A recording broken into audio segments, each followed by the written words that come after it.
Have you ever bought a product, a beauty product, and kind of like it at the store, or you're intrigued by it, but so you buy it to try it out, and you get home and you're not as happy as you were hoping you would be?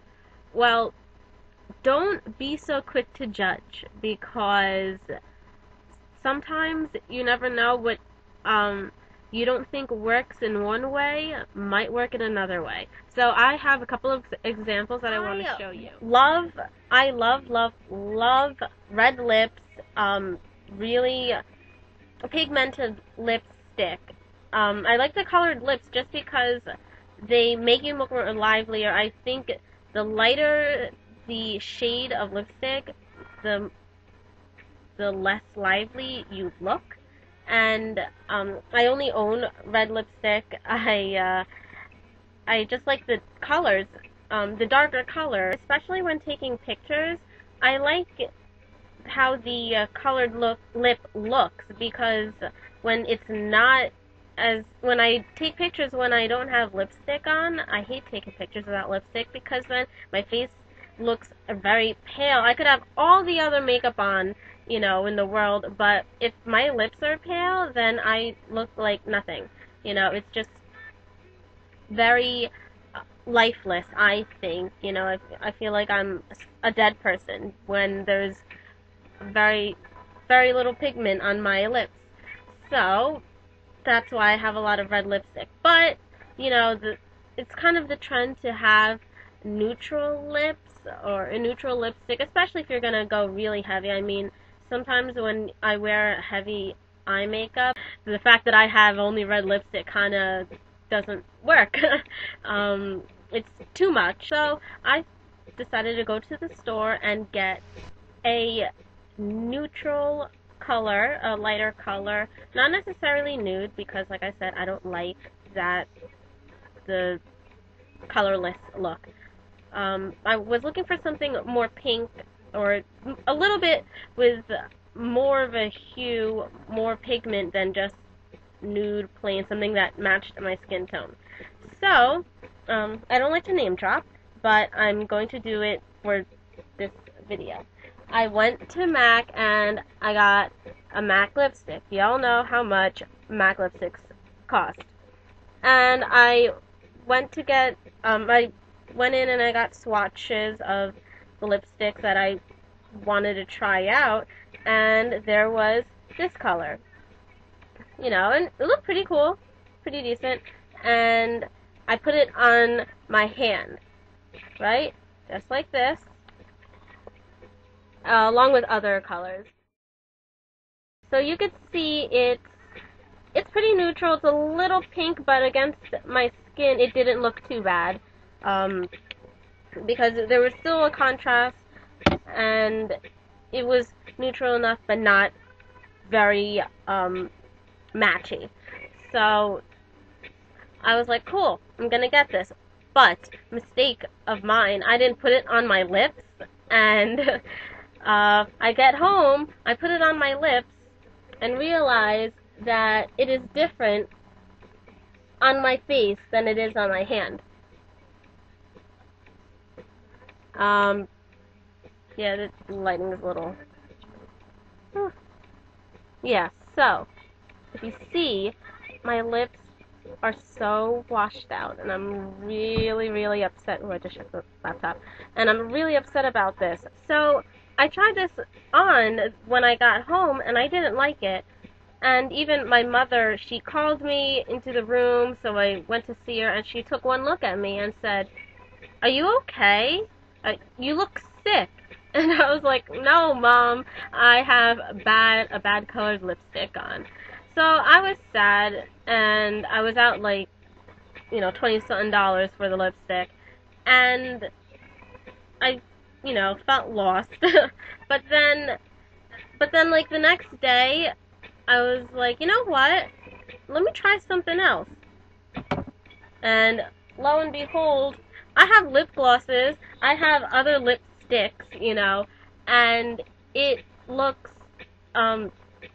so much better when I mix it or layer it with a little lip gloss. See, look how dark this is. This is a lip jelly. It looks dark in the tube, but it's pretty sheer, so I'm just gonna dab it on here. And trying to fix the lighting here. As you can see on this side of my face, so it's not exactly as neutral as I wanted it, but that with this lip gloss, that's the color I can deal with. It's more satisfactory. I also have this orange red stuff.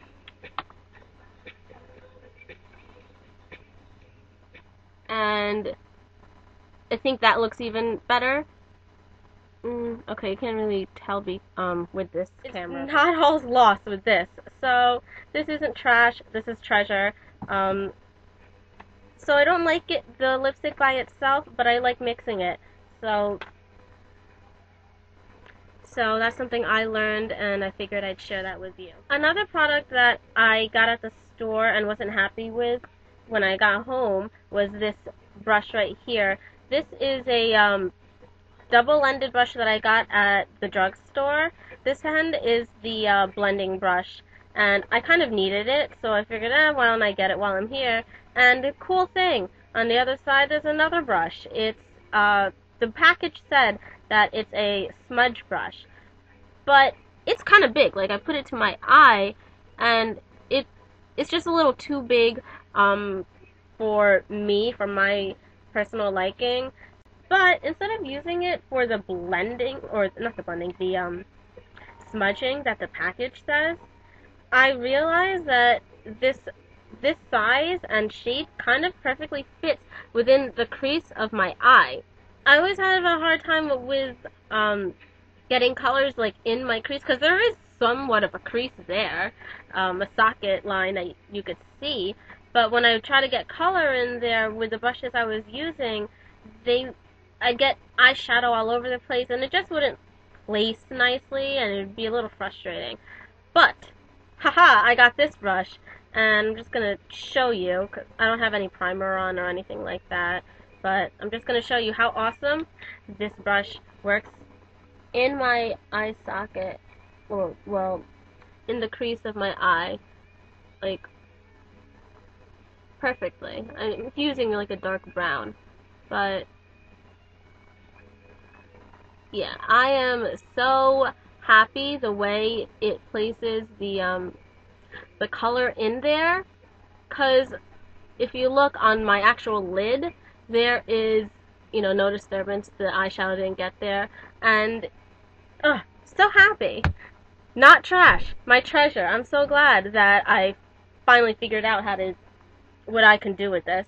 Another little tip I figured I'd share with you. Most of you probably know, but for those who don't, these are my old chapstick tubes, and I would always be upset when I run out of them, because you twist it up, and the product's pretty much flat, and then you go to put it on your lips, and then the plastic stuff scratches you.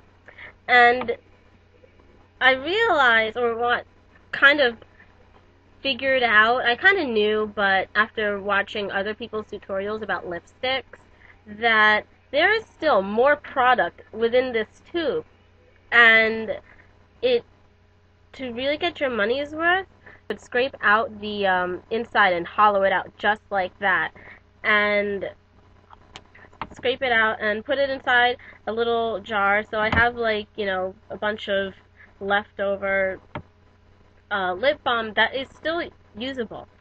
Just put it in a different container. I mean, you're not going to have it in the convenience of a stick tube thing, but you still have the product.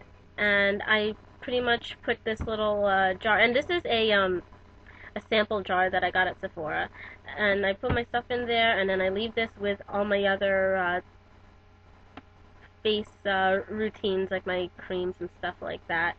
So don't throw these out the moment it starts hurting you. Sorry. Don't throw these tubes out the moment that the plastic scratches your lips when you put it on. So, yeah, that's about it. Yeah, don't judge your products that you're not satisfied with too quickly. Be creative, or creative, innovative, resourceful. I don't know what word, but think of think outside the box. Think of other ways you could use your product so you don't feel like you've wasted anything. Cause haste makes waste. No, I'm kidding. Okay, but yeah, um, just thought I'd share that with you.